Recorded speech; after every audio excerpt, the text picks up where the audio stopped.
just do the Pete questions in here, and then we'll do our regular stuff back in his office. Tito, you talked before, obviously, about your respect for Pete, playing for Pete. What does it mean for you to be able to have this timeout with you being here to be a part of the celebration tonight? Does that mean something to you?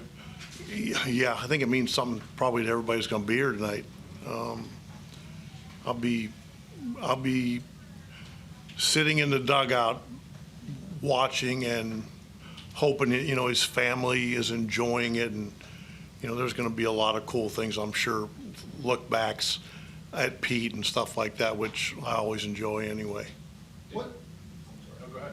What did you think when you heard that the permanent ban had been lifted and he could become eligible now to be in the Hall of Fame? Yeah, I didn't really. I'm glad I am not in a position where I have to make decisions like that, because one, I think I was pretty honest about it. I don't know if I'd ever have the ability to not be biased when it comes to Pete. I don't really understand it enough about what goes into it and what doesn't go into it and all. I'm sure there's a lot of things that are above my pay grade, thankfully. But if it gives his family some, whether it's peace or enjoyment or whatever the word is, good. What would it mean to you with your relationship with him to see him go into the Hall? You know what, that's not up to me. I think those are decisions that, like, everybody has their opinion on the Hall of Fame, the guys that were the steroid guys, things like that.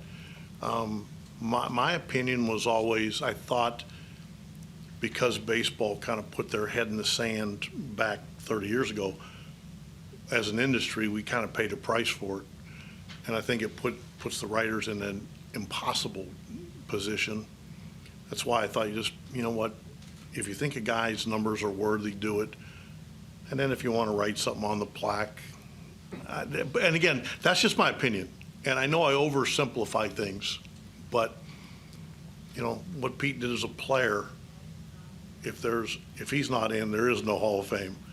So but I get it. There are some things that I don't understand. I'm glad I don't have to make decisions.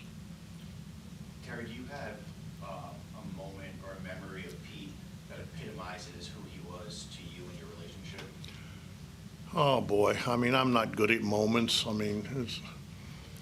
I think the thing that I always remember is in '84 he was struggling with his legs. He was playing left field, and they had called me into the office. He and Bill Verdon were in there, and at the time I think I was first or second in the league in hitting, and they asked me if I could go to the outfield, and I go, of course. And I lasted one game. I blew my knee out, and Pete came to the hospital the next morning before he came to the ballpark on the day game. So those are things that maybe people don't hear about Pete. When you look back on the way he played the game, like, how would you describe the style for people, maybe young people who never really got the chance to watch him play, about the way he played baseball? Played baseball with as much passion and competitive enjoyment as you ever could. You wanted to be on his team. Is there anyone today that reminds you of the way Pete Rose played? Oh man, I don't know. Pete, there's a reason there's one Pete Rose. It's kind of like saying Michael Jordan. A lot of guys play hard. Don't get me wrong. But when you start adding up 4,200 something hits to it, that when you think back of how many hits that actually is, kind of boggles your mind. A few days ago, you said you took something from every manager you played for.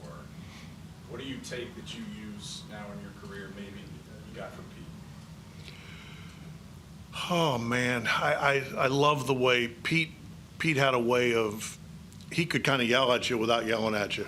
You know what I mean? And because you knew he cared, and you knew where it was coming from, because he wasn't ever going to tell you something he wouldn't do as on a team. But I just liked it. Like I said, the competitive, he enjoyed the competitive, that came out. I really respected that. Did you take some of your managerial style from what you may have learned or seen from Pete? Well, I think that's what he was alluding to. I mean, I played for, I think, 16 or 17 managers, and you try to learn from everybody, but you got to be true to yourself. That's the biggest thing. I mean, I played for Dallas Green. You know, I can't walk in being 6'6" and be like John Wayne. Doesn't work. Doesn't mean I didn't learn anything from him, but you got to be true to yourself. Terry, what does it feel like to have come on as the manager of the Reds and to be in the organization during this moment? Well, I mean, I'm honored I could be here. I mean, don't get me wrong. Our goal today, we got to find a way to win tonight's game. That's how we always feel.